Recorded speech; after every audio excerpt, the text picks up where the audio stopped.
really appreciate it. I know that it's, you know, it's exhausting getting over here, and traffic is heavy. It's hard doing anything.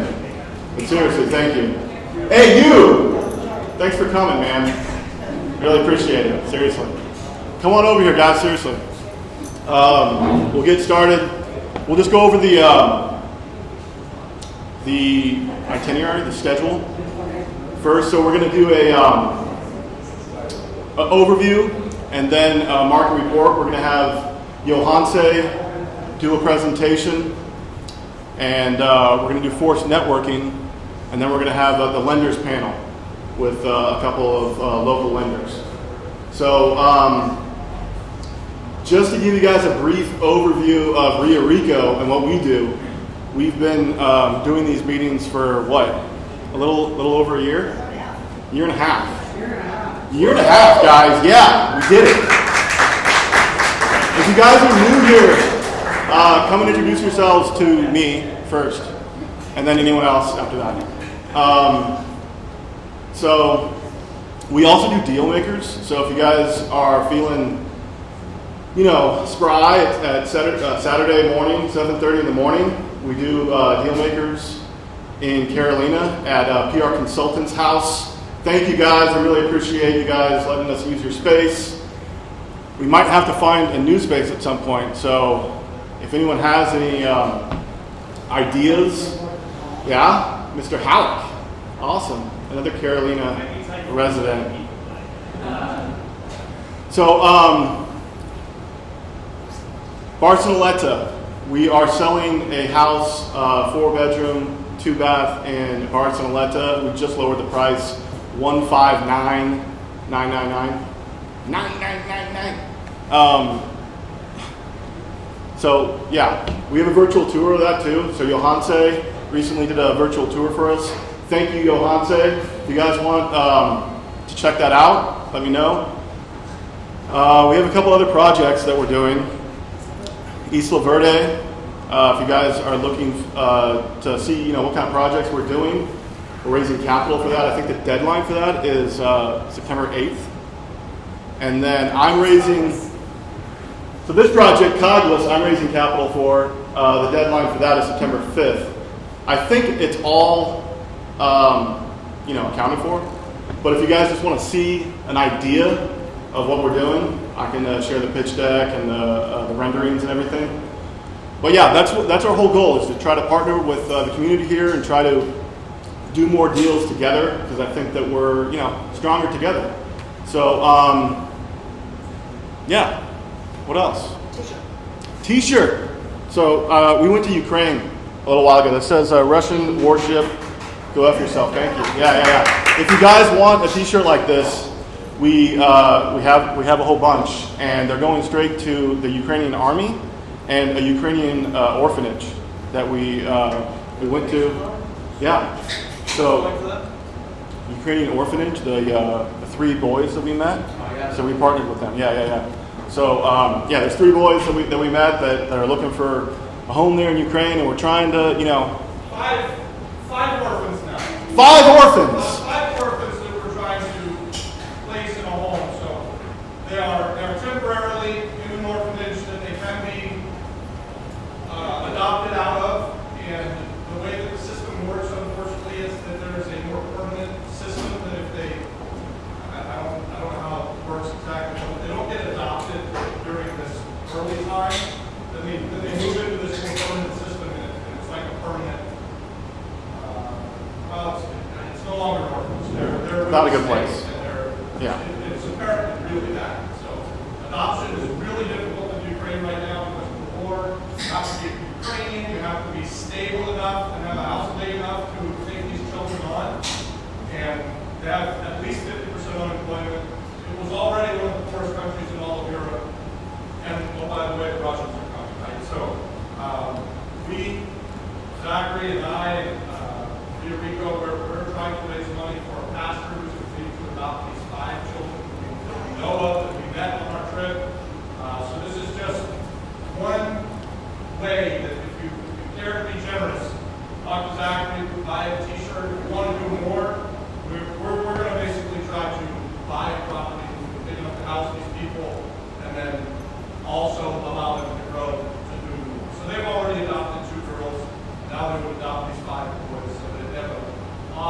big part, and the Lord is using that in a mighty way. So if you guys care about that, if you're looking for a way to be generous, buy a Russian t-shirt.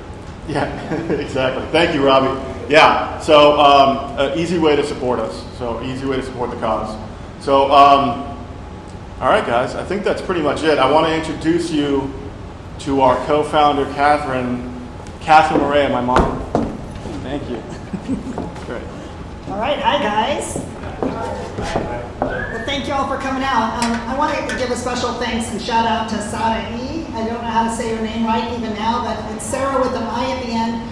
She volunteered for us to do the sign-in sheets and give everyone name tags. So thank you for doing that. It's always a little bit of a rush here getting everything set up.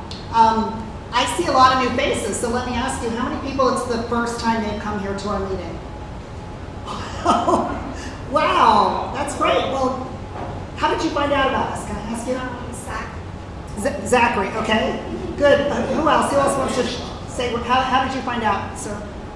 On Facebook. Okay, Facebook. Facebook. Okay. Okay, great. Well, welcome. How many people here are currently investing in real estate in Puerto Rico?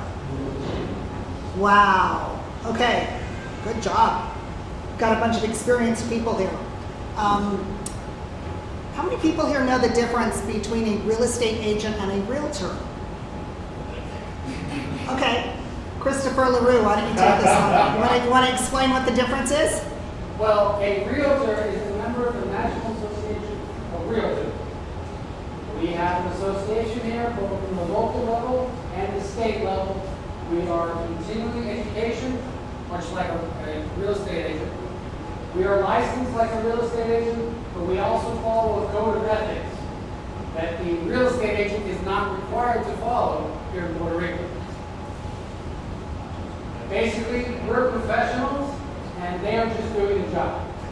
We run everything from beginning to end. I'm a buyer's broker, so I work with buyers, and yes, that is a creature that's not so common here in Puerto Rico. But I work with buyers. There are people that do listings. There are people that do commercial, or residential. Where's Veronica? She's not here tonight. She's our commercial realtor here. So if you want somebody who's knowledgeable, who's professional, and who's going to answer their phone, find a realtor. Thank you. Thank you. And Myra is back there saying, I answer my phone, I take people around. Yeah, so this is a great place for realtors and real estate agents to come and network. And I've been a real estate agent in Puerto Rico for over a year. I took my license exam. First time, failed it. Second time, passed. And then 3 months later, I got to be a real estate agent. It's quite a lengthy process here compared to California, where I'm from, which took me like 2 days. Wait, so you're not a realtor? I am now a realtor. I got sworn in on Wednesday. I'm a member of the San Juan Board of Realtors. I got sworn in after a 3.5-hour Zoom call, and I'm now a realtor. So I wanted to announce that. It means that I will have access to the MLS. So realtors are the only ones that actually have access to the MLS. And realtors have kind of a higher standard of ethics. So I'm now on the board, or with the board. I also wanted to announce, for those of you who don't know, we did an event last month that was a Puerto Rico investor mastermind and bus tour. And this was a 4-day event. We brought attorneys and accountants and various experts. Some of them were off island, some were on island. We had this huge event. We took people around. We went all the way to Cabo Rojo. We went through Rincon, Aguadilla, Barceloneta, Manatee, Arecibo. So we just saw a number of different projects and showed people the island, and hopefully found some other people that are going to invest in Puerto Rico, just showing everyone how beautiful it is here. By the way, let me just say, there are lots of places in the United States where you can buy a house or an apartment building that doesn't cash flow, that doesn't have the kind of returns that we have here. If you're here, you might not realize that buying a house for $100,000 that you can rent for $1,500 or $2,000 a month, that doesn't happen everywhere else. we've got $1 million homes here. We've got $20 million homes here. But we have $20,000 homes here too. And where I'm from, that product doesn't exist. You can't get within probably anywhere in the state of California and buy a $20,000 house. And here you can do that. And I just want to encourage people to realize what a magical time we're in, what a magical place we're in. We get to live and do business where other people vacation. And I'm blessed every day that I get to wake up and look at the water and not wear a sweater and just know that I get to live in paradise. So I'm having the time of my life. And as Zachary said, we're investing in several projects. If you want to find out and partner with us on a couple things, Zachary mentioned the Cogwas deal. We have this boutique hotel that we're doing in Isla Verde with Robbie and Dave. They're in the back. And we're going to be closing on that next month. So if anyone is interested in finding out about the projects we're involved in, please approach us, after the meeting. We'll talk about that. Okay. I just want to mention membership. We have a lot of annual members here in the room. We are a nonprofit, and every single month I run a little bit in the red. And I keep feeding this group because this group is dear to my heart, and as long as I can afford to keep it going, I will. But the more people that become annual supporters of our group, the easier it is to make ends meet here. So if you're thinking about joining us, you can do it through our website or talk to Zachary. It's $250 for a year. That gets you into the WhatsApp groups, the Facebook groups. It gets you the deal makers. It gets you these meetings, other meetings that we do. So we do lunch and learns, and we have these events like the mastermind. So if you were a member, you would get a 10% discount on the mastermind and bus tour event. So the events that we do, you get a discount on that. And if you know someone who's Act 60 and they have the requirement to donate as part of their Act 60, tell them about REIA Rico, because we're always looking for more donations to keep us going. On that note, we've had Dealmakers Breakfast Club meetings every single Saturday since last May, I would say, missing only Christmas and one meeting in January. And otherwise, we've done this every single weekend. We have never charged for that. We've asked for a donation. Zachary and I have decided we're going to start charging and enforcing a $10 fee every single Saturday for anyone who wants to join us, if you're not an annual supporter. Of course, if you're an annual supporter, you get in free, but if not, $10. You get breakfast, we get coffee, bread, eggs, sometimes French toast. So the great thing is you get to talk deals. You get to actually dissect, get a little help on making an offer or find a partner and really take deals apart. So it's a lot of fun. We do it every single Saturday morning. Just be aware that we're going to start enforcing just a small $10 fee for that. So, alrighty, let's see. Okay, I think that's all I have for right now. Now, we normally have Christopher Rivera come up and do a little market report, but he couldn't make it, so we're very lucky now because we have Pedro Campos instead. Is Pedro here? Pedro is doing some amazing stuff in Puerto Rico. He's from sort of living in the Washington area, but keeps coming back here because it's amazing, and he's going to give us a little news update. So give it up for Pedro Campos. Thank you. Hey guys, well, for those of you that don't know me, I'm Pedro Campos. Thanks for the moment to get up here and speak. I really appreciate it. I'm extremely passionate about Puerto Rico.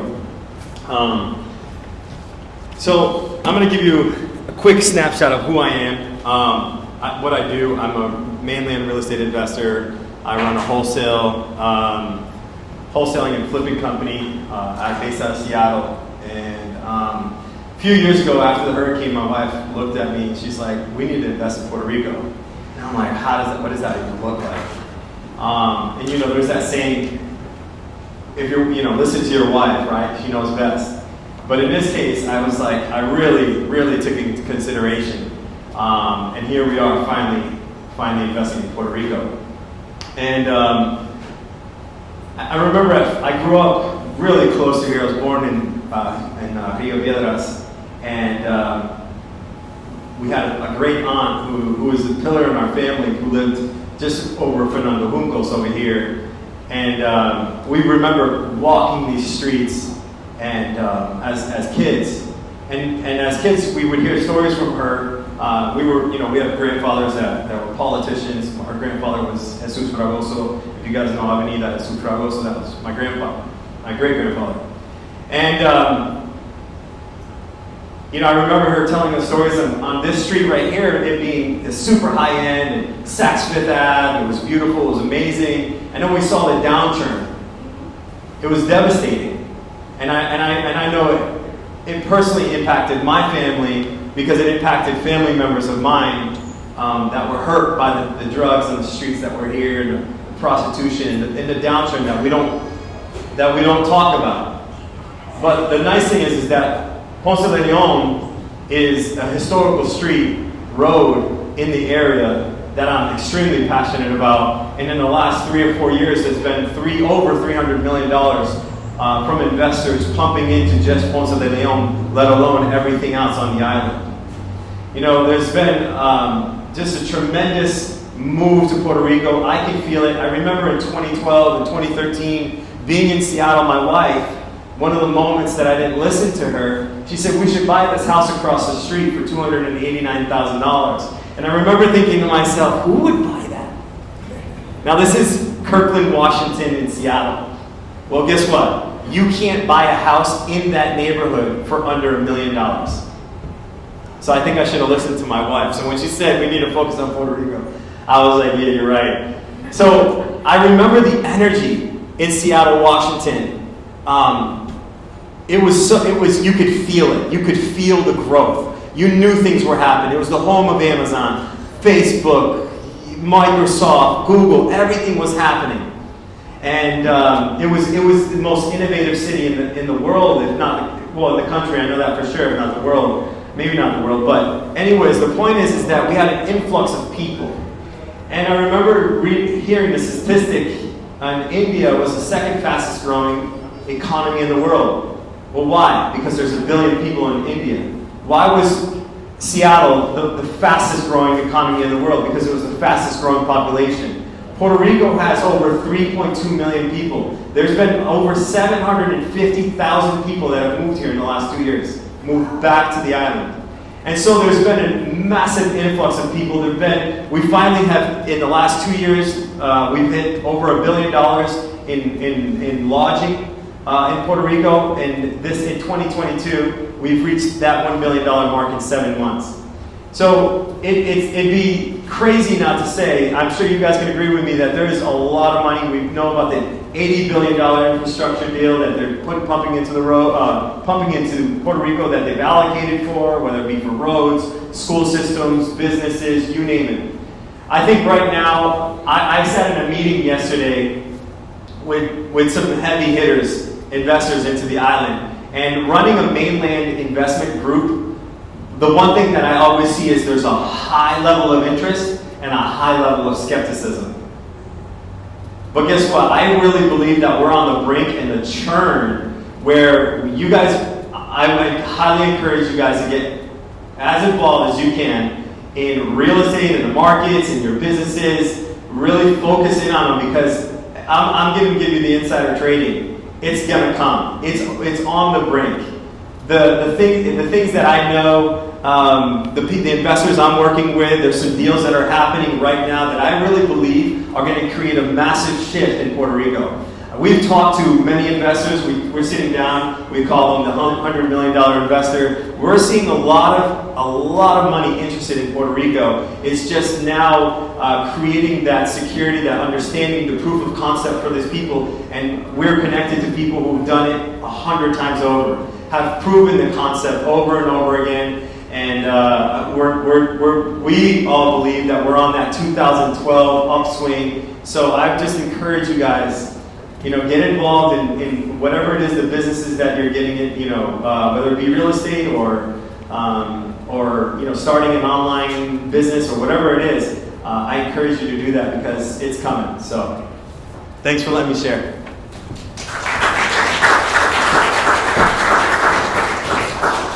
I love Pedro's enthusiasm. It's so contagious.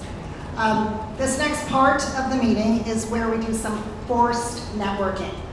Sometimes it's uncomfortable to go to people that you don't know and introduce yourself. So this is a way that I get people sort of out of their comfort zone and talking to strangers. What we're going to do in a minute is we're going to be breaking off into groups based on the color of your name tag. And if you look around the room, there's the red section over there, the purple section over here. I can't tell, there's some other color over there. Look for the signs. So what we're going to do is we're going to go off into groups. Before we do this, can I get your agreement that when it's over, after 10 minutes, we come back and sit down? We've got a big crowd tonight, and sometimes you get going and you get meeting people and you don't want to come back, but we've got some really great content for you with these lenders, so we do want to make sure we get to that as well.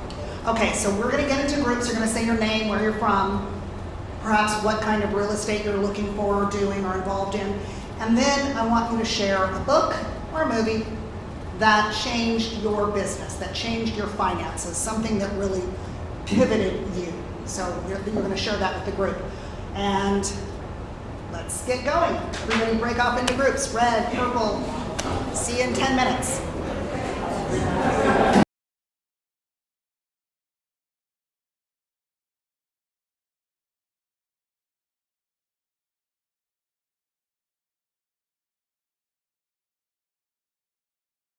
All right, so we've got a couple videos for you and some cool stuff, but before we get started on that, we have a very special guest, Charlie Van Norman, is going to talk to us for about 30 seconds, he says. Coming up on stage. Give it up for Charlie. Thank you. And this is Jackson. He follows me everywhere. Hey, everybody. There was a philosopher named Confucius, and he said, if you want to make an impact in 1 year, you should plant rice. And if you want to have an impact in 20 years, you should plant a tree. And if you want to have impact in 100 years, you should educate children. And in my non-real estate life, I am an educator and I build educational products. And so it's very close to my heart to help people be the best they can be and learn everything that they can learn. So I am also a real estate investor and developer here in Puerto Rico. We're doing a project in Vega Alta. It's 3 units. We're building it up to 8. I'm building some domes on it. If you guys are into domes, I'm super into them.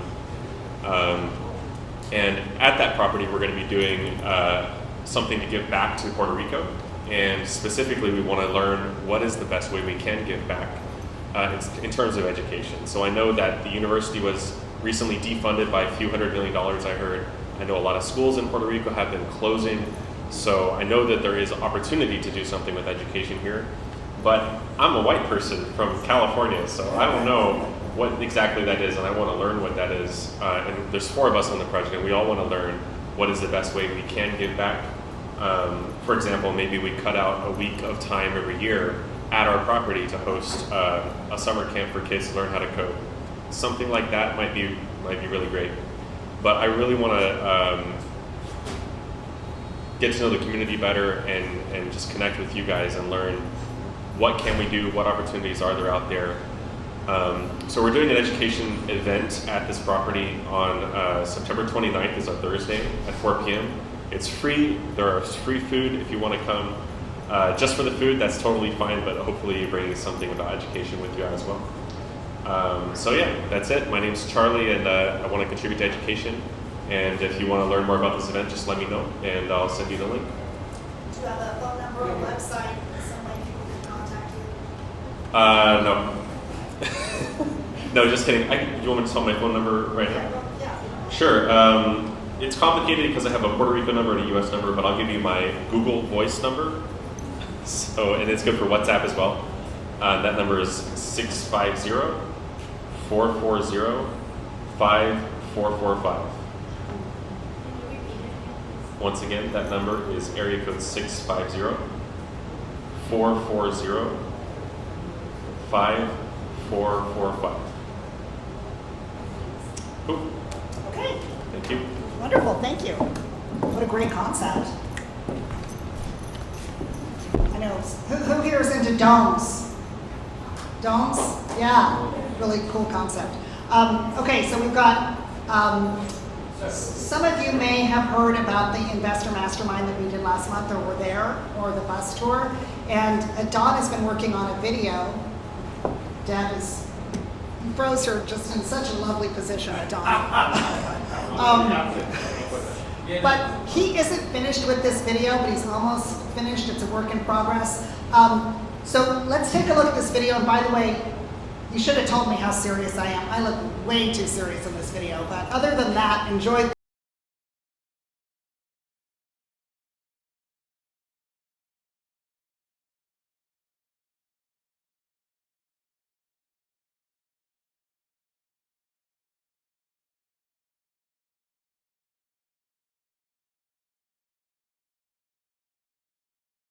We structured the conference so that day one would be a general overview. We have amazing presenters here with us, and some of them have flown from the mainland to be part of this event. We have Ashley Tyson of OZ Pros. We have Patrick Shagru. These are Opportunity Zone attorneys, specialists in Opportunity Zones. We also have representatives from Cobain Grant Thornton, which is a CPA firm, the biggest CPA firm on the island, really getting into like how to use Act 60 tourism tax incentives, how to use the Young Entrepreneurs Act, how you use Opportunity Zone tax incentives with tourism tax incentives, like how it all works together. And this gives the attendees a way to really get their questions answered. Most masterminds, I feel like you get one or two golden nuggets. Today I felt like my brain hurt because there are so many great speakers. Just having the PowerPoints be provided and all the additional things that they've done, the group chats on WhatsApp, I think that I will have some lifelong investor relationships that I made today. On day two, we actually get in a bus, and it's like walking through live case studies. You know, you're going to a property, you're talking to the person that owns the property, that worked the property, you're hearing about how much they picked it up for and what the ideas are that are going on to the property. Seeing the potential a year ago of what Opportunity Zone projects and businesses can be to now 16 units in this building that have been finished, and seeing it go from an idea, a concept, a strategy to actually a project that is beautiful. The third day, rather than presentations, is about conversation. So we wanted everybody to get engaged and interact no matter what level you're at. Again, that no person left behind. We're going to dive much deeper into tax incentives. We're going to dive much deeper into opportunity zones.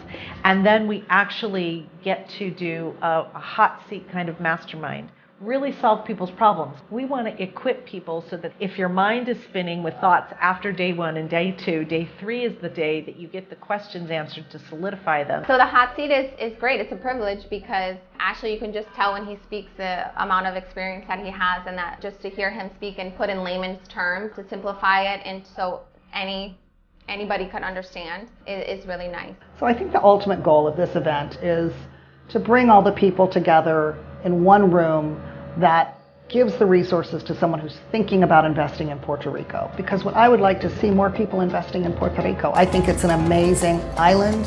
I think we have amazing opportunities here. And I think most people in the mainland don't even realize how wonderful it is here and how many benefits there are to investing here, and really make the island a better place to live for everyone who's living here.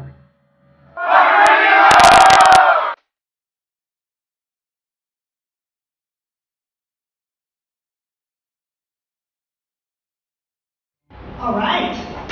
Thank you, Don.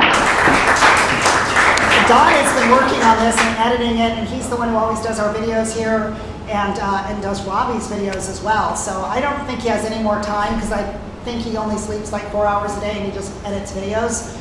But probably if he can, sleep 3 hours a day, he might be able to take on more clients. So if you want, talk to a Don. He's amazing. Now. Next, we have Johanse. Johanse, are you ready? Yeah. Okay. So Johanse, I met Johanse, 9 months ago? I'm not sure. It was September. Johanse also escaped from Southern California like I did and moved to Puerto Rico and has found some great investing opportunities, and he is now doing some really cool stuff with Matterport and 3D cameras, which is great for real estate, especially if you're a real estate agent or realtor and you want to have listings that people can virtually walk through. So give it up for Johanse.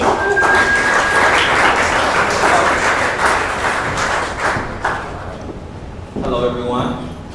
Thank you so much for taking your time out this evening to come with us. I come to these every single month that I'm in Puerto Rico, which is 90% of the time. So this is a short presentation, about 5 minutes. I'm gonna leave some time for questions and answers afterwards. So my company is Digital Evolution. We specialize in bridging Web 2.0 to Web 3.0. I have about 15 years of experience in sales and marketing. I went to college in Atlanta, Georgia at Morehouse College. It's a historically HBCU, the absolute best one ever to be created for African American males. We're the only one in the country. Also, oh yeah, go to the next one. Yep, that's me right there. I'm a local business owner. I have, like I said, a digital agency here. I'm a local investor. Can everybody see? Am I blocking? Y'all let me know. Okay. So we can go to the next slide. Y'all know who I am now. So what my company, Digital Evolution, offer, we focus with small and medium-sized businesses, but we also work with large corporations as well. But our focus is for those small and medium guys trying to get to the next level. So we also offer digital marketing, full digital marketing agency services. We have marketing solutions. So if you're a person who wants to do it themselves, we have products that you can set up to automate your bookings, your signings. Like for real estate, I'm talking to real estate folks. If you want to get reviews, if you want to do your social media, we focus on automation, marketing automation, system automation. As well as we're going to talk about, really the focus today is 360 virtual tours, is the exciting thing that I'm super excited to talk about. So next. So, can everyone read that? I'll read it to you. It says, how did we get here? Yes, I'm a little overwhelmed and can't take any more. Well, why do you ask? Well, when I arrived here in Puerto Rico in June 3rd of 2021 with my wife, we thought we were going to frolic around the island and just live in different parts of Rincon and just kind of see what we like about Puerto Rico. But as soon as we got here, we realized how much we're overpaying for Airbnb. I was paying $3,000 a month for a 1-bedroom in Miramar that was not that nice, and I negotiated that price down. And so we really found out in the Facebook marketing groups that if you really want to find a good place to live, you need to hit the streets. You got to start talking to locals, talking to people who have properties and stuff like that. So we took the whole month of June not to really enjoy ourselves, but to find a place to live, because we were going to go broke quick paying those types of prices at that time. So that's how, yep, hold on, go back, one more. Okay, yeah, all right, that's what I have to make sure. So that's how I got the great idea, let's digitize Puerto Rico. Puerto Rico is a leader in crypto, which is one of the reasons why I moved here. I made a lot of my early success in investing in cryptocurrencies. The first time I saw my money double, I was excited. And then the next time I saw my money do a 5X, and then I saw my money do 100X, and then it kept doing it in multiple projects, and I figured, you know what? I think I got something, and it's time to move to Puerto Rico, and that's how we got here. And in 2020, I learned about Matterport. Anybody knows what Matterport, the company, is? Raise your hand. Oh, wow. So Matterport was founded in 2011. They are the gold standard when it comes to spatial data. What does that mean? Well, spatial data is when, as you see this camera right here, this camera it can do a 3D scan where it can give you actual data of the floor height. You can measure, you can you can virtually tour, like you can zoom in, you can see pipes, you can see all kinds of stuff. Things that only your architect used to do, and you have to pay them $10, $20, $30, $40, $50,000. Well, now we can cut the time in half, and we can be more efficient with this camera right here. This is called a Matterport 2. It has a 134 megapixel lens, so it's better than your average Sony, Canon, and other traditional photography you would be looking for. You go to the next one. Next slide. Okay, yeah, take a second. So, Matterport is, like I said, I learned about it in 2020, and I got involved in this because one of my clients here on the island was looking for how do we market to those off island? How do we market to those on the other side of the island? Well, what this does is it gives you the opportunity to have a Zoom-like experience where you can go on a virtual tour and give a tour, like an open house with this camera. So that's how we get to a digital twin. Anyone know what a digital twin is? Oh, wow, okay. So it's really cool. A digital twin is just a digital version of the physical. Real simple, right? I was like overthinking it at one point. But literally a digital twin is just a physical, is taking the physical, there must be a physical, and there must be a digital side. And that's very particular to me. And the reason why I wanted to work with Matterport is because I am all in the crypto and the digital space and stuff like that, but I still like being here present and physical. And I like the fact that a company is focused on both sides of it. And that's where Matterport, and they've been doing it for over a decade. Yeah. So, welcome to the metaverse of real estate. So, we're going to be digitizing all of Puerto Rico. I'm part of that small group of people that are actually doing these 3D tours. Not a lot of us on the island, but what we're looking to do is make investing and renting more accessible to those who are looking to move to the island and those who are on the other side of the island, those who are busy, and those who don't want to end up like me, stressed out and overthinking this, right? So we're going to be taking this opportunity. If anyone is interested in being a part of this movement, I'm happy to work with you. So we'll go on to the next one. So one of the benefits about real estate and doing virtual tours is this. It streamlines the process. So how long does it take for you to get photography? Anyone know? Like you get professional photography, not off your phone. It takes about 3 to 5 days. 3 to 5 days. So depending on the space, I can get you 30 high definition photos, a virtual tour, a website in 24 to 48 hours. Streamline, saving time, saving money, and making more money. That's simple. So the cool thing about this is that if you're a realtor, if you are a property manager, you have Airbnbs, this is going to be ideal for you. Go to the next slide. Same thing, customer, your customer gets to revisit. Go to the next one. So this is a case study, Keller Williams. Everyone's familiar with Keller Williams, right? Big real estate firm. Well, this one right here is what they found by using Matterport was that it cut the time of listing in half. So on average, they were finding that their listings were, before they would get an offer, was 10 to 20 days. It cut it down to 5 to 10 days by just having a 360 tour on their listings, on their page. Also, it increased the time on page. Have anybody ever been on a website that has like video or virtual tour? Have anyone been on one of those websites? Okay, someone yell out, how long did you stay on it longer? Oh, yeah. Yeah? Why?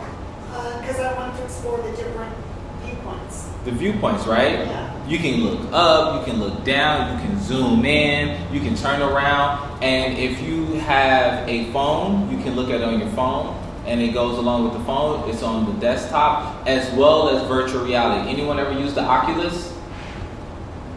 Great. So if you use the Oculus, we'll drop a link. If you have one at home, you can take this virtual tour we're going to show next of Catherine's beautiful, beautiful Cocoa Beach next. But let's go one more.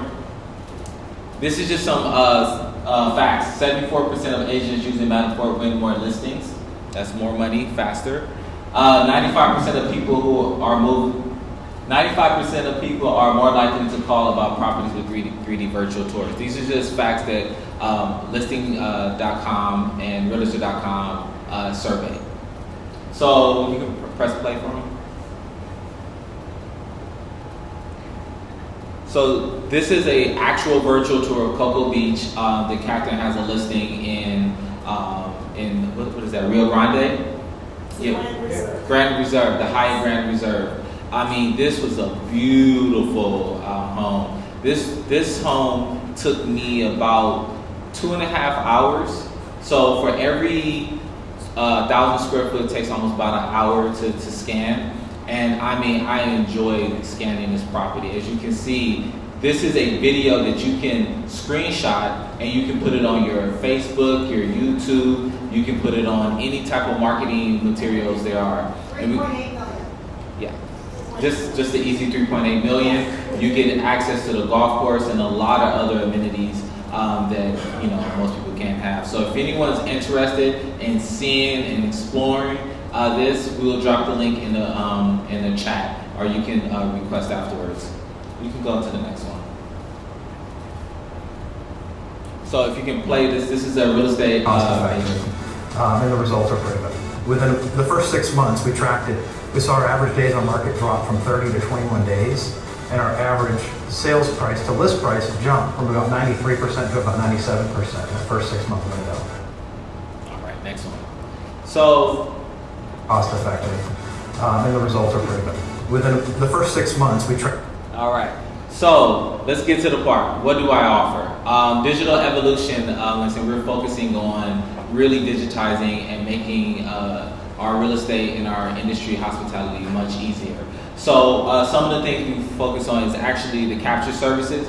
So before you can do all this cool stuff, you actually have to get a digital scan of the property first, and then from there, once it's uploaded, depending on how big a project I did Sable project, and that almost took 24 hours. We had 400 or 500 scans. We did four different stories. But yeah, we offer virtual tours where you can do in tour open houses in a virtual tour, so you can actually walk through and speak with your clients. You can do one-on-ones or just general open house. We do floor plans, 2D, 3D floor plans. We retouch photos, teaser videos. We also partner with Adana and Adana Productions, and we do drone services as well as videography. We do staging. Anybody familiar, you know what staging is? Right? So traditional staging, how much traditional staging will cost to do the 3.8 million? Thousands and thousands. It's, You could do 1,000 square feet. 3,500 square feet, I believe is that. You're gonna spend at least like $5,000 just on the So, first month. five grand. A small property. $5,000. Just to start. So the cool thing is what I can do with Digital Evolution, we can virtually stage it online as well as in person. So we can do augmented reality. So when you actually go to the property, you can pull up the phone and actually see the virtual furniture inside the property as well. And of course the other stuff, we do branding, landing pages and stuff. We do SEO optimization and stuff like that, keyword search. Next one. This is my real estate package that I'm offering to those as a one-off. If you're selling a property like Cocoa Beach, you get the capture service is not on there, but of course you have to have that. Obviously, virtual staging for the Matterport. So we do the full. You pick the design if you want. Whatever style you want. We have over thousands of actual furniture and properties that we can do. You get 30 high-res photos, and you get a teaser video floor plan. Next. Now this one is on a monthly cost. This is for all of our apartment managers, property investors, landlords, and those who have hotels. Yeah. So this is a monthly cost. It depends on the property and how much, so that's why no cost is there. Everything's kind of base by base depending on what you need and what I'm working with. But you're getting 30 high-res photos, so if you have multiple floor plans and you want to show different ones, you can definitely do that. As well as we do keyword optimization. Anyone know what keyword optimization means? Of course, Rich, you guys know this stuff. Well, pretty much if you have a keyword in your property is the Oasis, the Puerto Rico Oasis. Well, come to Google, we will make sure that keyword is getting the focus. So anytime someone type in Oasis and they're looking at Puerto Rico, your property should pop up. And as well as all the other cool stuff, we do blog content creation as well, and this is for an ongoing basis. And that is it. So thank you everyone for your time. I don't think we have time for questions, but afterwards, if anyone wants to get in contact with me, feel free to reach out to me at contact@Digital Evolution for SMBs, or just reach out to me here or on WhatsApp. Thank you for your time.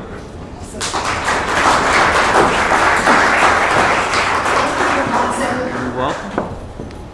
And to that, just one thing. Yes. I just did, for the first time, virtual staging Yeah? How did it on a go? 9,000 square foot house. It's a big house. So the cost to do an actual staging would have been crazy. Not to mention trying to find the furniture in Puerto Rico. Okay? So the virtual is an outstanding way to do it. I actually had the pictures set up on boards to show the room. So I like the idea of being able to go through with the phone, and then the phone would have the actual furniture there also. So It's really cool. it's something that is going to be big. You can thank COVID for that.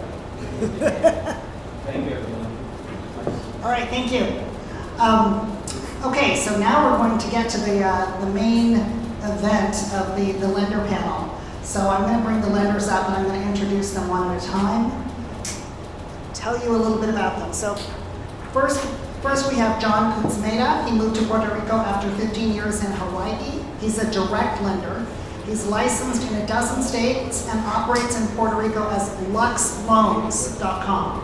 John offers real estate investors and high net worth borrowers a full suite of outside-the-box loan programs, many of which are approved based partly on the cash flow and net worth, including cryptocurrencies. So welcome John Kutzmada to the stage. Thank you. Appreciate it. All right, next we have Monica Profit. She is an international speaker, author of the book Blockchain 101, and a serial entrepreneur working at the nexus of blockchain and social impact. She speaks at conferences and events on topics ranging from the future of money, sustainability in business, blockchain for social good, and the value of cultural capital. Please welcome Monica. And last, we have the very first member of REIA Rico, who joined our group back in February. He's the owner and founder of Acer Mortgage. Bill Halleck has been a mortgage broker and owner since 2003. He was the first broker on island to bring a suite of non-QM loans that consider bank statements, assets, including crypto or cash flow based on rental income and other methods, loan products in Puerto Rico. As the first official member of REIA Rico, he loves helping people achieve their real estate goals and looks forward to helping you too. So welcome our panel.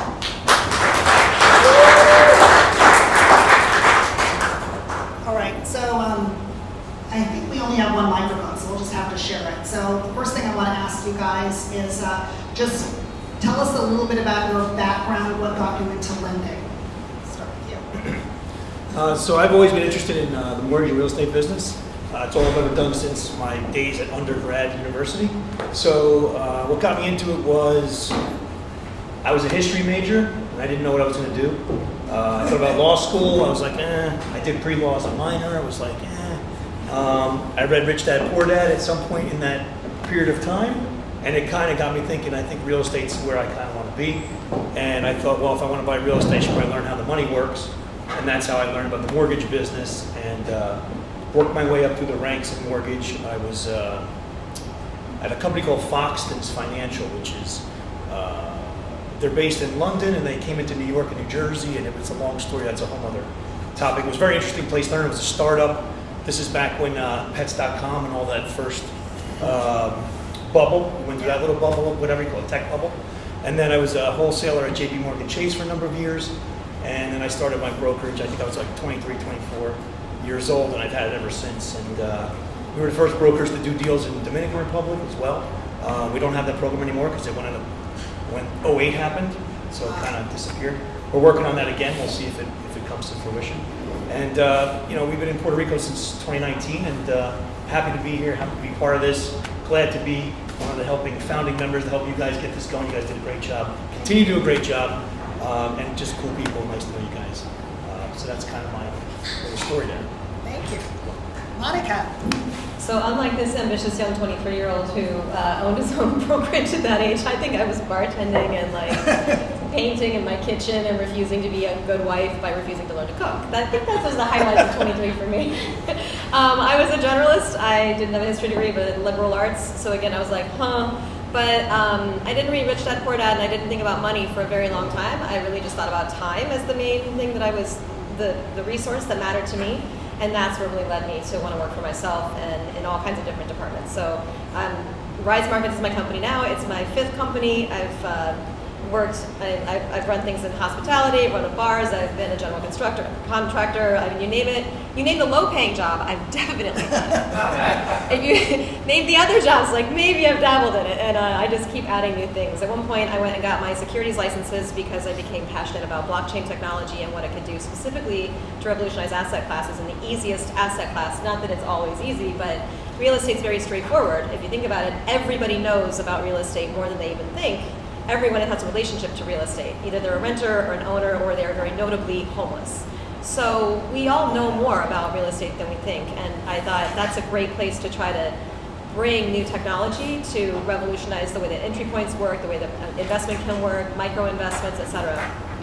Turns out, FINRA is really not cool with new things. They like it the way that it is. There's a great good old boys network, and Wall Street does not really feel like revolutionizing anytime soon. It's like the way taxi cabs got against Uber, and then Uber had a very hard time penetrating. Blockchain's not going to make a whole lot of headway in New York City anytime soon, except with large hedge funds that want to make their money before everybody else does. So democratizing is really for smaller spaces and smaller markets and more innovative places where things can happen faster, and that's what I found here in Puerto Rico. I came here in 2021 and I spoke at Crypto Mondays. Yes. And I was introduced, I think, as Sharon. Someone thought my name was Sharon Prophet, which is the best. Sharon Prophet. You can still call me that. I'll totally answer to it. I think that's hilarious. And so I spoke at that, and I realized, oh my God, even though there's been a pandemic and I've spent a year and a half in my pajamas like everyone else, I had to remember what I did before that, and it was like real estate and blockchain, and it's actually happening. People are getting together, masks or not. Like, wow, let's get down here and see what's happening. So, unlike in New York City, that seems to be the, it's the pinnacle of so many things, at least maybe culture-wise or whatever. I have found this has been the real pinnacle of great accelerated business growth and opportunity. So, I'm now NFTing all of the loans that I close. I want to get wallets in people's hands. I want to show real utility and not just the money side of things, but like, here's why you want that. And just one last thing to wrap up before I hog this mic for too long. 33% of FEMA applicants after Hurricane Maria were rejected out of hand because they did not have proof of title in Puerto Rico. So in their darkest hour, they had no access. And that was all because of lack of infrastructure, and I want to change that. So I don't just want to make a bunch of money so I can be very powerful and change bigger things, but I want to change things for smaller people too, because this is about everyone. Like that should never happen again. So anyone who can help me beat down the door of the title office here and like get the whole island tokenized and NFT'd, I would love to do that. Thank you. That's great. All right, John. So I moved to Hawaii shortly after graduating university, and it was very much a why not type of journey. And for the first couple of years, I was basically bartending, waiting tables, surfing, and I came across a incredible piece of property on the Big Island in a very small but very spiritual place called Waipio Valley. I ended up purchasing this property all cash. And that kind of set me down this windy path of eventually falling into the mortgage business. I was in the game during subprime and kind of watched the underbelly of what was going on. That ultimately, at this point, we all have some education on that, whether it's watching The Big Short or just looking back 10 years of history. But it was very enlightening to be, in the midst, in the trenches while some of that was going on. I eventually went and worked for a broker shop. Learned very, very quickly that they weren't necessarily doing anything sophisticated or with any kind of edge. They just happened to be in the business earlier. And being a young, ambitious entrepreneur, I eventually went off and started my own company with some of that experience. And that was in 2009. The company now is a direct lender. We operate for residential finance for owner occupants in 12 states as a licensed mortgage bank. We also do non-owner occupied loans, investor loans, fix and flip stuff in another 30 states, and doing all that type of stuff here in Puerto Rico.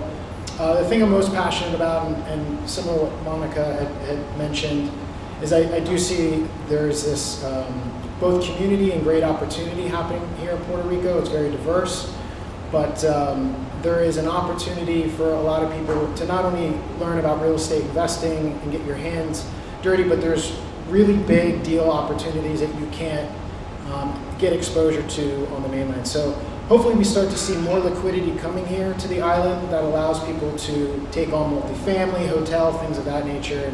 And I think the community here at REIA Rico and some of the other programs is a great place for people to be spending their times and building those networks. Thank you. Okay, so let me just ask you guys, I know you've been doing loans, writing loans in Puerto Rico. What's different about writing a loan in Puerto Rico versus on the mainland? I'm going to start with you, John, if we can work your way backwards. Well, I think one of the biggest things is access to capital. So the mortgage industry in general is what I refer to as a sausage-making process.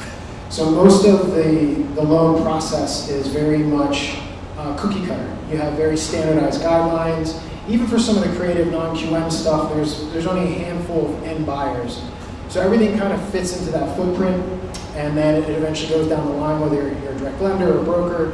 It all needs to fit that footprint for someone else at the very end of that food chain to buy the loan. There isn't a whole lot of flexibility in what you can do with loans generally on the mainland, and even here it's even more strict. So when we look at things that some of the challenges here, whether it's the actual condition of the property, appraisals are a huge problem here. Some of these things are not indicative of how good the opportunities are or what the deal flow actually represents. And there's other things that are cultural, some of the way that deals have to close here with notaries, and the notaries are the ones holding title. Some of these things are spooking a lot of the bigger lenders, particularly in the hard money and private lending space. And I think that's, whether it's through something that's blockchain related or some other types of, the reason why you have things like Fannie Mae and Freddie Mac, and the reason why you have this universal marketplace where whether you're in Florida or Hawaii or anywhere else and you're getting a conforming loan, the interest rates are all the same, is because you have a standardized process. The title is clear and you can get access to information easily. And so lenders and investors are comfortable lending in those markets because they can trust the collateral. And I think that's one of the biggest challenges or hurdles here in Puerto Rico. Ditto just what he said. I think we're all going to really echo that same sentiment. But as a pretty new person to lending, I would say I was very glad to enter specifically just this market because it's so straightforward. There's not a lot of options. So when learning exactly and being able to just look at someone, hear their story and go, where do they fit, do they not, it's not as complicated. So unfortunately that means a lot more no's to people that might fall just outside of where they would not fall outside of the guidelines in the mainland. But because of that, it's really straightforward, and when you can open up the market even just another couple inches, there's a huge flood of investors and people that really want to flood in, which that's important. And so it's just a no-brainer to me. You have an island full of people that are coming for tax incentives. They had to buy all cash initially because they didn't have W-2s, and now they can finally refinance. That's a perfect, wonderful non-storm to me. Yeah, I would agree with pretty much everything they've said. Appraisals are a big issue. The data is not as readily available as it would be on the state side. There isn't as many outlets. States, we have a lot of places where you can sell loans to and a lot more options. Here it's very much more limited. It's loosened up a little bit, but now recently it's kind of contracted again. For example, one of the lenders we have, a few months ago, we were talking in the car, they were accepting cryptocurrency for assets. So they would say, okay, if you've got $1 million worth of crypto, we'll give you 90% of that. We'll give you credit for 90% of that. Today it's zero. To me, that's a huge pullback. It was a bold move to have to have them do that, and then so quickly they've pulled back. It's not them. I don't think they've seen non-performance in the loans. I think it's just there's a skittishness in the entire marketplace because of the broader economy, and I think we need to get through what's going on and kind of like see where the not the bottom, but like where the stability is. So that was a surprise to me. They've pulled back on the LTVs. You know, they were initially doing 80, I think even 85 sometimes. Now it's down to 70 across the board. Tell people what that means. What that means is loan to value. LTV means loan to value. So, like for example, how many people know what FHA is? You guys have heard that term? Does anybody know? I'll give you a free medalla if you can tell me what's the highest LTV you can go on an FHA loan. Everyone knows, 96.5%, right? So what does that mean on the other side of the equation? How much do you need out of pocket down payment? 3.5%, right? It's really high levered property, right? With the non-QM products, it was never that high. Okay, FHA is like kind of crazy high because it's insured. That's the whole purpose of it. But for the non-QM product, they just shaved it back to about 70% across the board. So that's it. You can't go 80. You can't go 85. I mean, 70 is still pretty good, but it's a difference between the states. Your question was, to me, that's a difference. And I think the last thing I noticed was they just instituted 2 appraisals. So you have to have a first appraisal, and then they'll allow the second appraisal to be a drive-by, but they want to have two appraisals in every file they do. So I want to follow on your cryptocurrency thing for a second. So that's kind of annoying, but that's a big difference. You mentioned cryptocurrency. There was a big pullback in terms of our lenders regarding cryptocurrency as a piece of your net worth to make you, lend worthy, and that's really been unfortunate. Occasionally there can be exceptions made, but it's been a big pullback. But I also work with other private loan lenders that will look at your cryptocurrency, they'll lock it up, they'll even stabilize it if there's massive fluctuation rather than liquidate, so there's no liquidation event. Which is important in the crypto world, not necessarily for Puerto Rican residents, but for many people that are investors. So you can take your cryptocurrency if you happen to own a lot of Bitcoin and the Banco Popular thinks that's not real money, you're broke. And you're like, haha, not so much. I know a few people like this. And so now they can take that money and they can plop it onto this platform, and then we can lock it up and we can give them a 70% loan against that's just collateralizing the crypto. And if the crypto decreases in value, we can just move it, we can just toggle it right over to USDC, which is a stable peg to the US dollar coin that does not have volatility. So rather than ever have to lose it and get liquidated to fiat or to US dollars, you can just move it straight to USDC, and then as the market recovers, re-enter your more volatile currencies. So in collateralizing crypto, if you need to do that, if you're a crypto person, let me know. You have options. Interesting. Okay, so you bring up the fact that there's been some pullback on some of the product. Tell me some other things that have changed in the lending space, let's say in the last 6 months in Puerto Rico. Again, I'm going to go over and start with John and work our way backward. What's changed? Are there new products available? Well, instead of addressing product, if you don't mind, I can share some color on what's going on in the macro picture. Right. What a lot of people don't realize is that the Federal Reserve's role in the monetary system is a bit of the tail wagging the dog, where they're kind of taking signal from the market. And when the Fed is raising the overnight lending rate, which is the Fed funds rate, I'm not a big fan of this narrative of the Fed raising rates, because it makes it sound like they have some magic wand, they make a decision, and then rates everywhere just suddenly rise. Specifically, in most of the mortgage market, what the Fed does with the overnight lending rate has nothing to do with mortgage rates. And ultimately, what they end up doing, especially in aggressive rate hiking cycles like we're in now, has the opposite effect. Because what drives mortgage rates are mortgage-backed security bonds. And investors are typically buying bonds for cash flow in a risk-off environment, which is what we're in now. And the Fed is creating that by increasing the overnight lending rate. So the consumer's getting crushed because what it does have an impact on are things like prime rate, which is attached to personal loans, credit cards, etc. And so in the macro view of things, you have 2 things going on. Number one, you have massive inflation in year-over-year trends, 41-year highs. That spooks bond investors. So the reason why you saw mortgage rates accelerate in the fastest pace in history had nothing to do with the Fed and the Fed's policy. It had everything to do with the fact that investors could see inflation coming. And so they were selling bonds to get ahead of that, and that caused mortgage rates to skyrocket. Now what you're seeing with Fed policy, basically they have a dual, and I'm not going to get too in the weeds here, but I think this is important. They have a dual mandate where they have maximum employment responsibility and price stability. So now they've completely screwed up on the price stability part because we have 41-year high inflation. So now they're going to hike aggressively, and as a result of that, it has all these knock-on effects.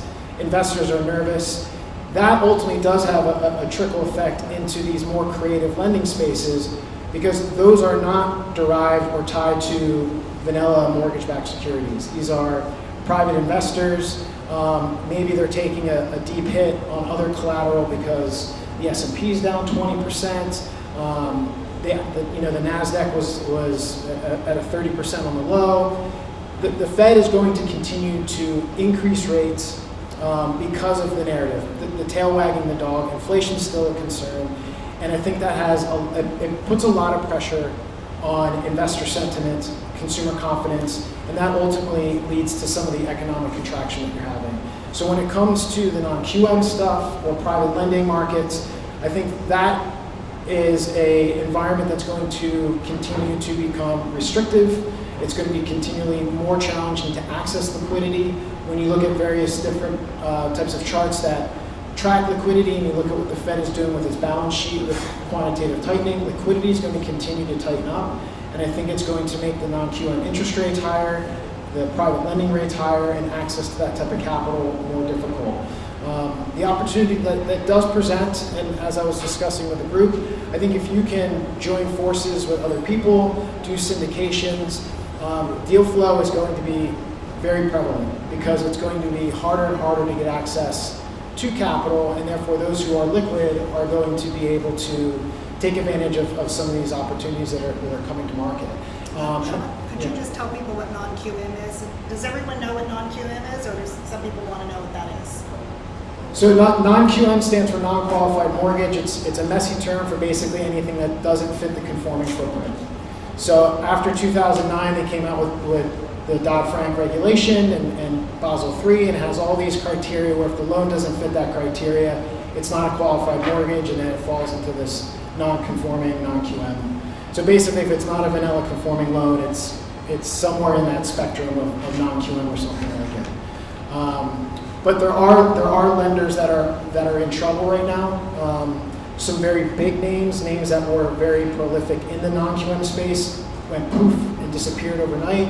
Names like Sprout Mortgage, FGMC, which is actually affiliated or owned by PIMCO, and PIMCO is a massive bond fund. So some of these entities that were either highly capitalized or had access to a lot of liquidity have shuttered their doors. And some of that is happening because of these huge, the volatility in the market, but these huge shifts in interest rates, whether it's the conforming stuff that happened because of the bond sell-off, or because investors are demanding higher return on their capital because of inflation and Fed policy.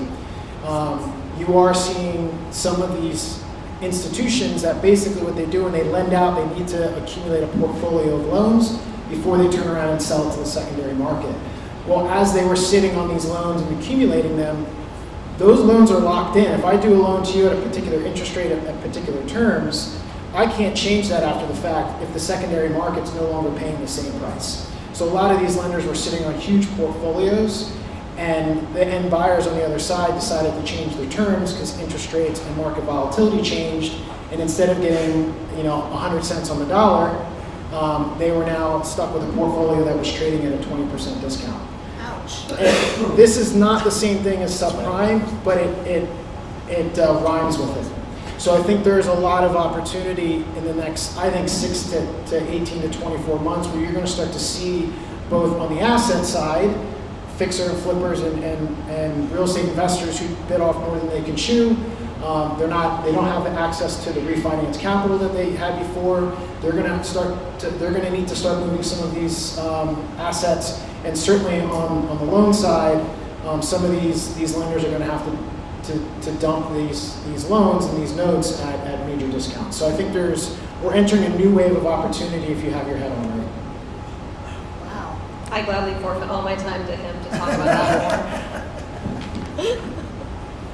No, I mean, that's exactly what's happened. So pretty much, FGMC is a big player was backed by Pinco. They went out of business. Sprout went out of business.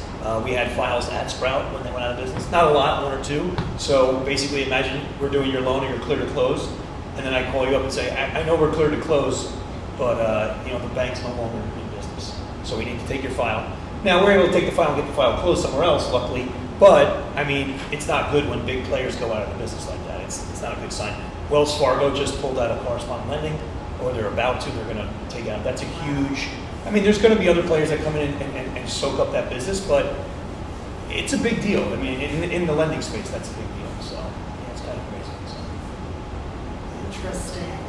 And it's also probably, some of this crypto volatility has probably affected this market as well. I'd like to ask, I know I've talked with a couple of you about the DSCR loans, the debt service coverage ratio loans, which sound like they might be available in Puerto Rico. I don't know if that's changed recently. Do you want to touch on debt service coverage ratio loans? So DSCR stands for debt service coverage ratio. All it means that is, instead of, if we were doing your loan as a Fannie Mae loan, let's say, as an investment property, we would have to look at your income, your personal tax returns. And a lot of real estate investors are self-employed. So when we get their tax returns and we look at their gross income, it might be really good. But then when you look at their net income after they've written all their expenses off, that number may not be enough to sustain for a Fannie Mae style loan. For DSCR, doesn't look at any of that. So a DSCR loan says, let's look at the house as a little mini business itself. Let's look at the rents that come in. We'll look at the expenses of the principal, interest, tax, and insurance, the pity payment. And then let's see if it offsets to a 1-to-1 ratio depending on the lender. Some places will do under 1, some places won't go under 1, some people want 1.25, whatever that is. But it's not looking at your personal tax returns, it's looking at the property itself. It's a great loan product for real estate investors who may have a lot of stuff going on in their regular business, where they are able to add another third, fourth, fifth property, or a first property, whatever it might be, because it's not going off your personal tax returns, it's going off of the property itself. It is still available in Puerto Rico. Again, the ones that we have right now are capped at 70 LTV, so you're looking at 30% down payment. If the debt ratio is over 1, the rate's going to be X. If the debt ratio is less than 1, they'll still do the loan. It's just going to be a little bit different. Would that be like a refi or cash out refi? Yeah, cash out refi. So if you purchase properties and you want to get your money back out of the property, you could do so with the DSCR loan. So that's there's rules to it. Right now, I believe it's 1 to 4 units max. It used to be you could go over 4 units. Now they've pulled back on that exception. We think it'll come back. They'll go over that, but right now they're saying hang tight, 1 to 4. But it still helps a lot of people. There's a lot of people with 1 to 4 unit properties, so that would be something that you guys could do. What type of income do you guys qualify for? It's not income based. I mean, what type of rental income is it based off of FHA or what they actually getting? Okay, I think what you're asking is, when they qualify the DSCR loan, are they looking at long-term rents or short-term rents? Is that long term, but is it based off of what the Fair Housing Act is saying is the average rent, or what you're actually getting? Okay, or are they going off the appraisal or what the lease is saying? They're going to go off whatever less, more conservative. But again, it doesn't really matter, because even if you're under 1, they'll still do the loan and just they bump the rate maybe 0.25% or something like that. So. What was the question? It was about DSCR loans. I think that was covered. Okay, John? Oh, do you, sorry. I just want to add two things really quick. It's a non-owner occupied loan because clearly it's based off of cash flow.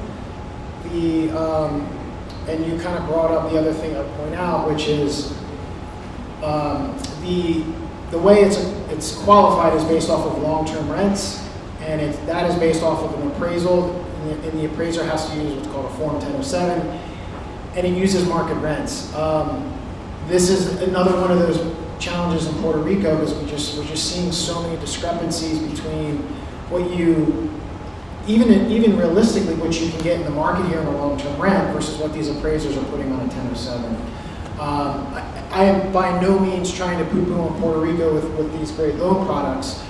It's just setting an expectation that there's still some friction, and it can be done. It's just we're still in that process of stabilizing what Puerto Rico has as a rental market, and what, you know, anyone who's doing deals here can attest, just appraisals in general are very, very difficult and off base here. And so that's still a challenge, but these are really, really, I think, lucrative products. Like, if you can find deals that fit the footprint, I would just rinse and repeat. You know, like, if 30% down is nothing when you're normally going into a deal and it's 50% hard money or 100% your cash. So if you can find something that cash flows, and 30% is typically what's necessary in any stabilized market before you're going to see positive cash flow anyway.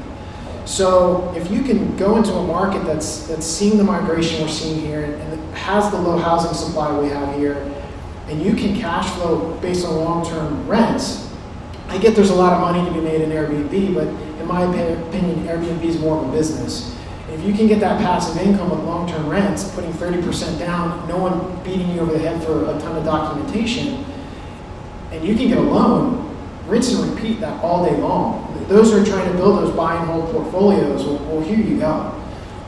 And certainly later on down the road, if you have an asset that is on paper showing that rental income, you don't need to go through the non-QM. Just go through a conforming non-owner-occupied loan and show us the lease agreement or the actual rental income on tax returns. So these do have still some hurdles to climb over here in Puerto Rico. Non-QM was a relatively new idea in 2019, and then the pandemic happened. And what a lot of people don't realize is in 2020, like in the peak of it, in March, the bond market froze. And the bond market is the biggest market on the planet when it comes to the capital markets, and the treasury market is the most liquid. So it's the most pristine form of collateral. It's what you need to have, what banks need to have on their balance sheet in order to meet Basel III and all these other types of collateral requirements. And treasuries at the peak of the pandemic were trading like penny stocks. There was so much fear, there was so little liquidity, and then the Fed came in and with bazookas blaring, bailed out the bond market. And that single-handedly saved the housing market. But what they kind of left aside was non-QM. So when we're talking about some of these bigger names like the Sprout and the FGMC going away, well, they all went away in March 2020. QM completely disappeared from the map and just started coming back in 2021. And now we're seeing all this market volatility that we're experiencing from all the economic data, inflation data, crypto basically having a bank run moment. So non-QM in a lot of ways feels like Puerto Rico. You know what I mean? It's like fighting these battles, but you can see the potential there. And so when you're working with any of us or having conversations with any of us about these loan products, if you have a deal and it doesn't fit, don't give up on the program. Like, there's going to be a time and a place where they're either going to get easier or you're going to find the deal that fits the footprint. But being in this game for 15 years, being in subprime when we were doing stated income ninja loans, I think I miss those. I think this is a great evolution because the mortgage industry in general, I think, maybe I'm being a little pessimistic, but I think in the next 5 to 10 years is going to, as it exists now, disappear, and it's going to basically be just a couple buttons on an app. Because at the end of the day, the GSEs, Fannie Mae, Freddie Mac, etc., are buying all the loans. And in the non-QM, even in the hard money space, you have 2 or 3 really, really large investors that are buying these assets. So that is the decentralized nature of where things are going. Why have all these middlemen in the middle creating this friction? So at some point, you're going to see that happen, and the last bastion of creativity is going to be in the non-QM space, and where people are getting creative with their own capital when they see these niche opportunities. So I think it's a great time to be in real estate investing. This is a really screwed up year. And I think it's going to continue to be a little quirky and probably get a little uglier. But there's a very big rainbow with a very big pot of gold on the other side of it.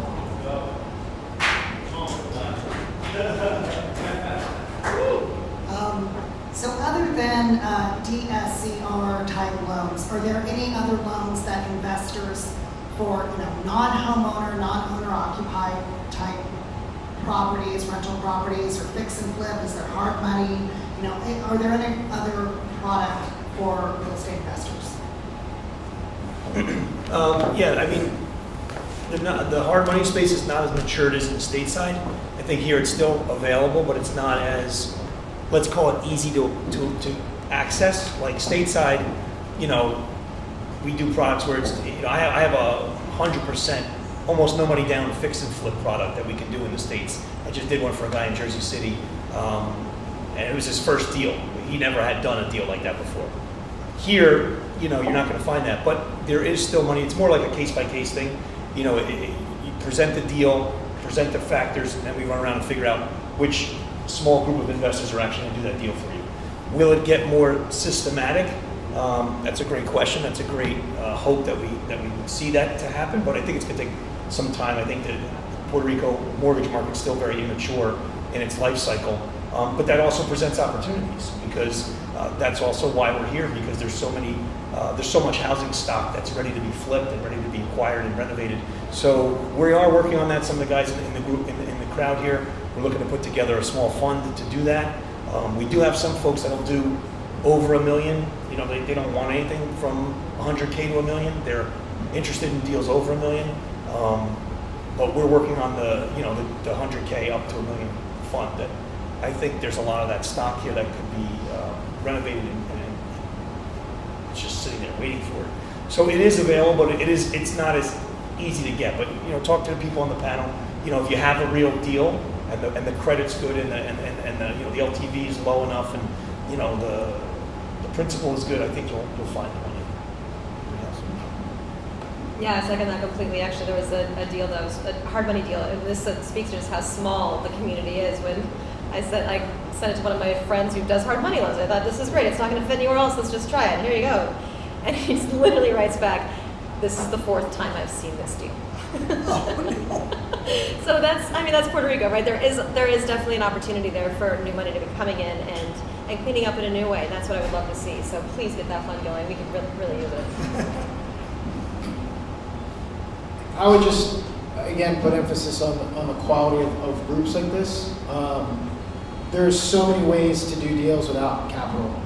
And I would just get creative if the funding sources don't fit the deal. Whether it's seller financing, or wholesale to somebody who's got cash. JV on a deal, syndicate.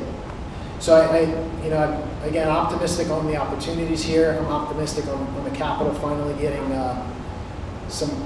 getting comfortable with the nuanced aspects of the market here. In the meantime, be creative. I still think you can get deals done, even if we haven't yet figured out the perfect, cookie cutter lender footprint for what Puerto Rico has to offer as far as deal flow. All right, now a little change in pace. I want to ask each of you for a lender horror story, and maybe we can learn from this. Something that happened, one of your borrowers did something crazy, or something, something you figured out along the way, a lesson for us. So do you have a lender horror story you can share with us, Bill? I got to think about that for a minute. I think you'd have a TED Talk about lender horror stories. I mean, yeah, it's like every day. Trying to think of one where it was the borrower's fault. It's like asking an ER doctor if he's had a patient bleed. Yeah, die on the table. I mean, I can fill. Well, my brain thinks. I can fill in some color. I've not given loans. I'm sorry. I've had people ask for loans in the name of a dead person. I've had people try to get financing for their pets. What? I've had people try to do deals on properties that don't actually exist. I've had people try to tell us, apply for one particular loan and then argue with us about the guidelines and send us Google tech shots as if we don't know what we're doing on the lending side. That's every day. I've had, even just recently, I've had people sell properties that they don't actually own. So, it's anything can happen in real estate. And speaking as a lender, who deals with all those various things, I just ask for patience. And we are tasked with the responsibility to ask, to play devil's advocate. So it's not personal if you know, a bank or lender, except maybe if it's Banco Popular, asks you a ton of questions or really looks deep under the hood, because number one, we have the scars on our back to prove just why we're asking those questions. It's also our capital, you know, our liability is on the line. And generally speaking, regulation isn't getting softer. And I have to go through audits in every state that I'm in roughly once every 3 years. And it's a brutal, brutal experience. And having, you know, a dead person try to get a loan for me, you know, you got to approach this from that devil's advocate point of view. So the takeaway there, I think, more than anything is number one, be patient and understand that if we're protecting our rear end, chances are we're protecting you on the other end, because maybe you don't have clear title and you're going into this all, you know, overly rambunctious because it looks great on paper. But the reason why it looks great on paper is someone's trying to sell you a property with clouded title. So as much as it may seem sometimes the lender's not on your side, we're oftentimes your best asset, because we're the last people who want to get stuck with a bum deal. I was told that becoming a lender, I would be not only a lender, I would be a family counselor, I would be a personal coach, I would be an administrative assistant, I would be maybe even an on-site, like, you know, on-call doctor, how are you feeling? It was just, the list went on and on. Oh, a lawyer, but not really, you should never say anything like that, but you might be asked. And I found that all that's been true, but my, so far my only really like terrible story has come from the more institutional side, where a bank that shall remain nameless because I am being recorded, just simply didn't happen to be available to give a payoff statement for a refi because they didn't feel like letting go of that loan. And yeah, even going so far as to hiring an assistant to sit in the lobby of that bank, waiting for the loan officer to finally become available, because they were always at lunch, they were quite busy. And after a couple of weeks of just being paid to sit there and finding no one to ever answer the question and never getting a payoff statement, that refi had to fall apart. What? Yeah, so this stuff goes on every day. So I haven't had a dead guy, that's a good one. But I had the same guy twice, but it wasn't the same guy. So what happened was, this was before 08, this was back like when it was like super Wild West. And we did a loan for someone, I can't remember the person's name. And you know, we fill out the loan, whatever, we're doing the thing. The only reason they got caught, we just were very lucky. The title agent, who was an attorney, who was the closing agent for the deal, recognized the guy from last week when he showed a different license with a different name. And they're like, this is not the same guy, this is the same guy from last week. So we had to actually call the police and stop the file. The guy got arrested, it was like a big ordeal. I mean, we didn't fund the loan, thank God. We caught it literally because we just happened to have the same attorney who did the last deal last week. If it was a different attorney, we would have closed and we would have been duped, but we just got lucky on that one. So yeah, the people, I mean, they say, I mean, not to like disparage our clients, but the phrase is buyers are liars. They say that people come in and they'll make up stuff, and then I love the one where people tell us how to do the loan. That's my favorite. They're like, but I read this on the internet and it told me, and I'm like, look at the document. It's dated like 1974. Like that doesn't make any sense today. Like this stuff changes. Literally, like the crypto thing, it changed within it's only been a month at that. Yeah. So you constantly. So anything we're saying on this panel, who's ever watching at home on this video, check the date, because it could change literally tomorrow and could be more constrictive or more loose. You really have to call and find out what's going on. So yeah, you know, every day it's a new adventure. That's great.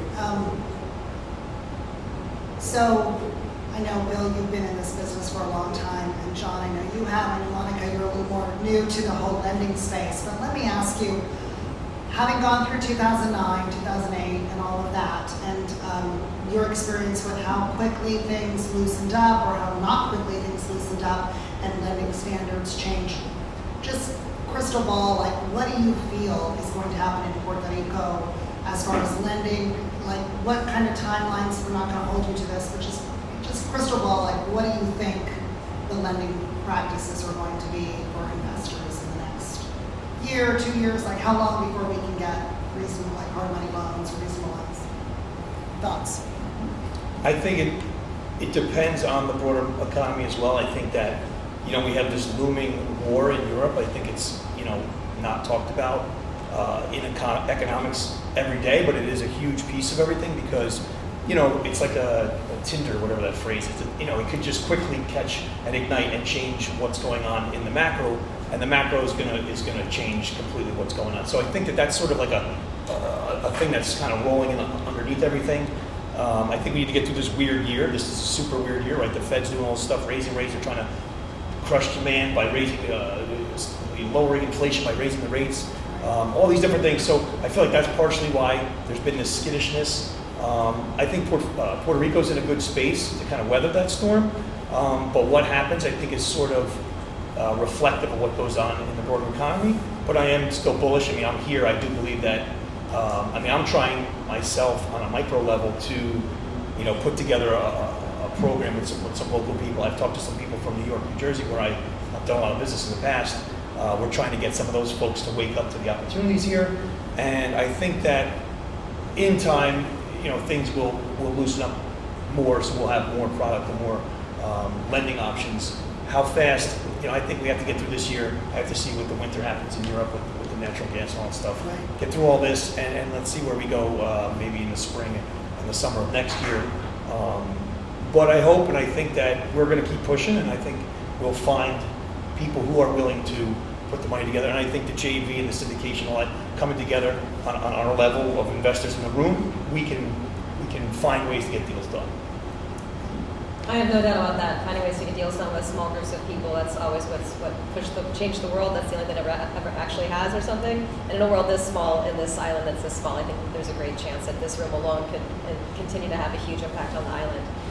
But I got to second your sentiments on the larger global economy and taking a look at that. And I've actually was thinking this morning how ironic it is that I'm in lending when I believe that when I can see the evidence of the larger global debt cycle going in a certain direction and being sort of, in the United States specifically, being on a very fast downward trajectory in their global debt cycle, right? We are over-levered as a nation. We are not doing well.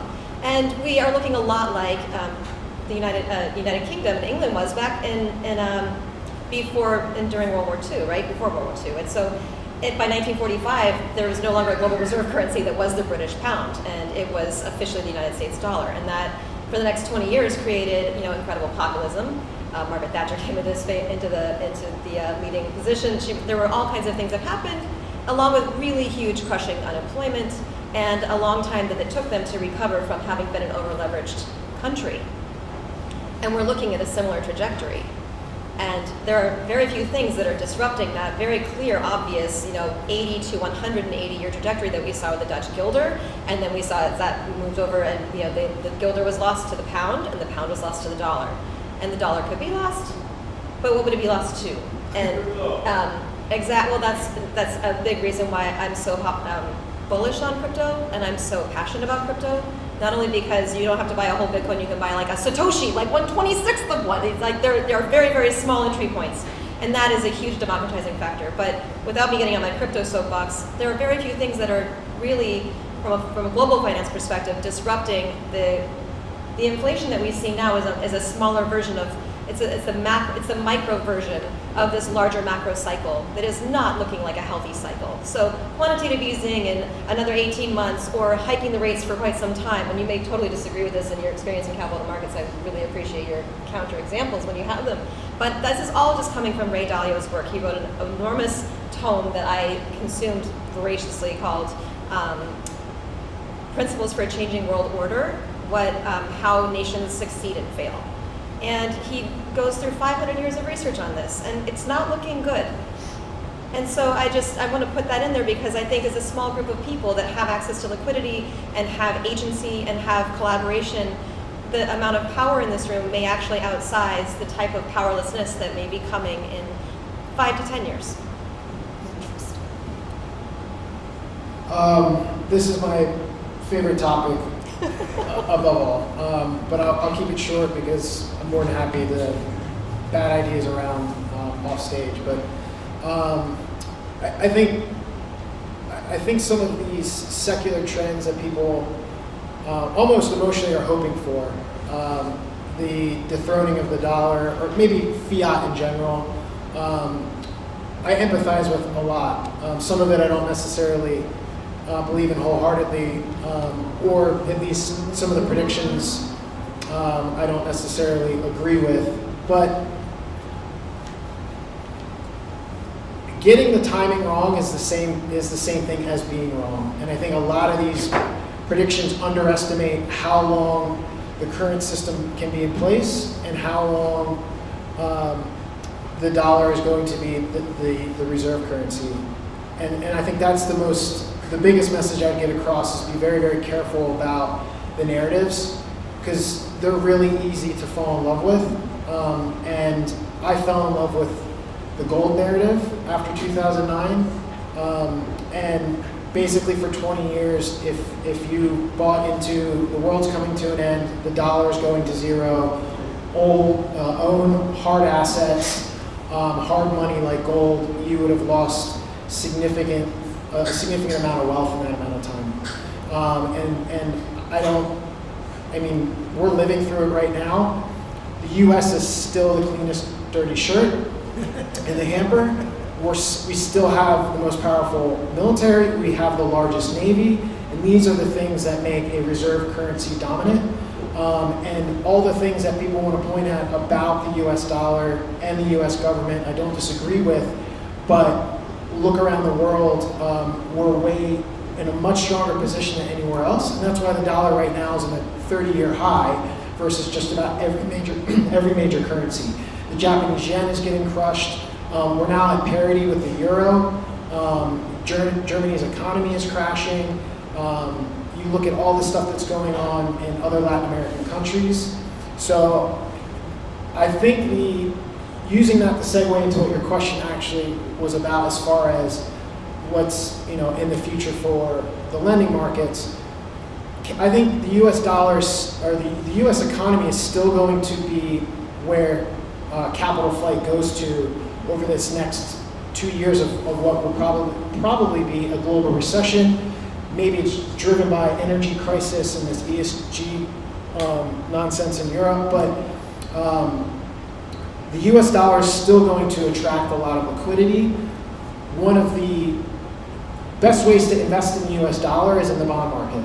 So when capital comes in, they don't go to the bank and say, hey, can I have U.S. dollars? You see stuff happening in the FX markets, but it's usually buying this pristine collateral like the treasuries that also then trickles into the mortgage-backed securities market. So if you have an asset, and I know this is tricky in Puerto Rico, that you've renovated it, you've done all the work, it's a quality asset, if it can appraise, I think you're going to see really, really attractive conforming interest rates in the next 6 to 18 months. I think inflation, as far as it's measured from CPI, peaked in July. And I think interest rates peaked in June just before that. And you saw the 10-year treasury, which works as a barometer for mortgage rates, peak around 3.5%. It came down to as low as 2.75 about a month ago. We've had some pullback. Today it closed around 3%. Jay Powell, the current central bank chairman, is going to talk tomorrow at the Jackson Hole Symposium. He's probably going to be hawkish and give signals that they're going to continue to be aggressive with rate hikes. That's bad for short-term rates. That's why we have an inverted yield curve, and that hurts consumers in a lot of ways. But mortgage rates do well in negative economic environments. So I think you're going to see 30-year fixed interest rates continually improve over the next 18 to 24 months. And we've seen a horrible run up, and we went from roughly 2.25% this time last year to nearly 6%. And that's where we're sitting on some conforming rates. I don't think it's unrealistic to think that the 10-year treasury by the end of the year or the first quarter of next year is back under 200 basis points, under 2%, and 30-year fixed mortgage rates are hovering around the high 3% range. That's great for takeout financing. What does that mean for the private capital and the hard money and the stuff that you guys are interested in as investors? I think it's going to be mainland markets first. Once the capital markets stabilize in what we call primary markets, then the secondary and tertiary markets like Puerto Rico will start to see the capital flow. But I think there's so much potential here and so much opportunity, and the community is small enough that we are working very hard to try to enlighten people that it's not what you see from a 40,000 foot view. Yeah, there's a lot of improvement that can happen here, but there's a lot of markets that are already, well on their way. So I do think it will take some time. I do think globally and in the United States we're headed towards some economic pain. There was this, semantical game being played by the current administration about whether we're in a recession or not. Two consecutive quarters of negative GDP is considered a recession. They're trying to pretend that we're not because employment's so low. I think it's a moot point because the next, 3 quarters are going to be negative. We need to get to the other side of that before we really start to see credit markets be willing to take on aggressive risk, which unfortunately right now is what Puerto Rico is classified as. Okay, so I have a few more questions, but I think I'd like to open it up to the room because I'm sure some of you have some questions for these gentlemen and lady here that, Christopher. It's a quick question. Okay.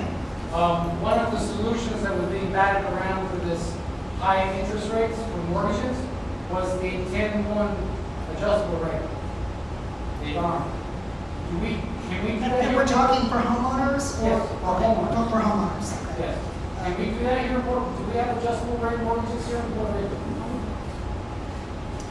I'm trying to think if we have it. I don't think that we offer it. I have it stateside. Can you repeat the question? So the question was, as an interim solution to the higher 30-year fixed rates, could we offer ARM loans? ARM stands for adjustable rate mortgage. For example, I was just telling John before, we do have a product stateside right now. I think the 7-year ARM is at 4.25. 30-year amortization with a 7-year fixed period at an interest rate of 4.25 with no points and no prepayment penalty. It is a good solution. We don't have that product here. We don't have that product here. I'm not sure. I can't speak for everybody. But to his point, it's likely that 30-year fixed rates are going to continue to come down, and by early next year or even next year, we should probably see rates in the mid-4s and high 3s possibly. So, the loans that just got written in the last 6 months may all refi come this time when the rates get back into the, assuming the economy does what we think it's going to do. If you guys want to talk on the ARM, I'm not sure. So. I have a colleague who mentioned that, there was no incentive in the non-QM space to get an ARM because the lenders were so happy with the interest rates they're getting on 30-year fixed that they weren't going to incentivize someone to shorten it. They actually wanted that full 30 years, so there was no difference in the interest rates that were available for 5, 7, or even a 20 or anything, other than it was all 30-year fixed across the board, same rate.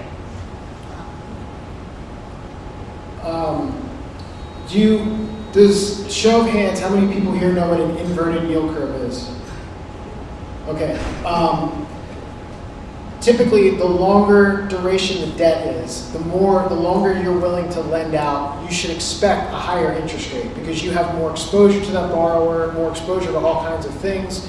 Your money's at greater risk. So you should want a higher interest rate for a 30-year loan. Shorter term, you have way less risk. So in general, you should be happier with a lower interest rate because, hey, you're going to get your money back. There's not a lot of long-term exposure. The same thing is true, at least in theory, in the treasury markets. But when you are in a situation like we're in now, investors are more concerned about not what's going to happen in the next 6 months, but what's going to happen in the next 36 months. And so they start going further out on the yield curve, meaning they start putting more of their money into the longer duration bonds. So they're buying 10-year, 20-year, 30-year bonds, especially when the Fed is talking about raising interest rates, which they are doing. That has a direct impact on the short end of the curve. So everything that's less than 10 years, specifically like the 2 to 5 year range, the treasury bill range, sells off dramatically. And eventually you have an inverted yield curve because what you have on a curve is convexity. The further you go out on the curve, interest rates go up.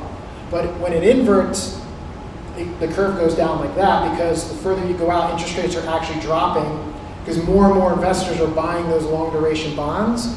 And the more buying there is, the price goes up, and that interest rates on a bond are inverse. So more and more people are buying the long duration bonds. That pushes interest rates out, further out on the curve, lower. So it's a very technical way of answering your question. ARM loans suck versus 30-year rates right now because you have an inverted curve. So they're not even actually attractive, but a lot of people think, oh, ARM loans historically are better than fixed rates. Are those products available? Even if they were available, they wouldn't interest you in general.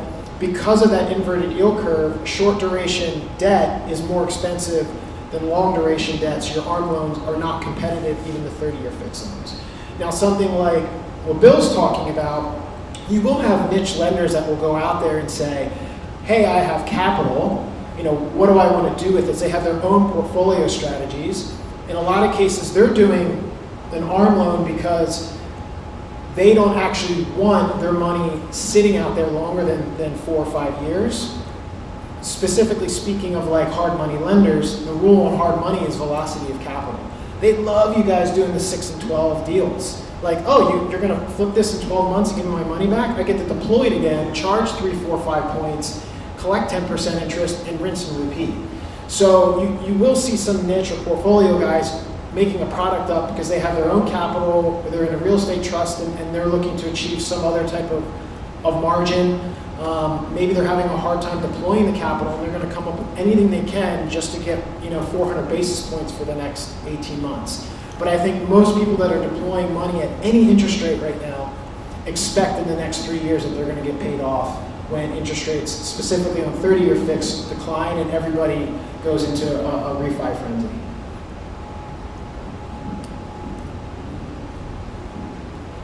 Okay, I would like to keep this going, but we are getting close to the end of the night. Are you guys willing to stick around for a few minutes afterwards? So we're going to close up here in a minute, but they will be around, so if you want to grab them and talk to them, I mean, I could just listen to you guys for hours, really, the amount of knowledge that you guys have, and it's just really fascinating with the whole economy. I learned so much, but we do have still needs and wants that we want to do and give people a chance to come up on stage. So let's give a round of a hand to our lenders.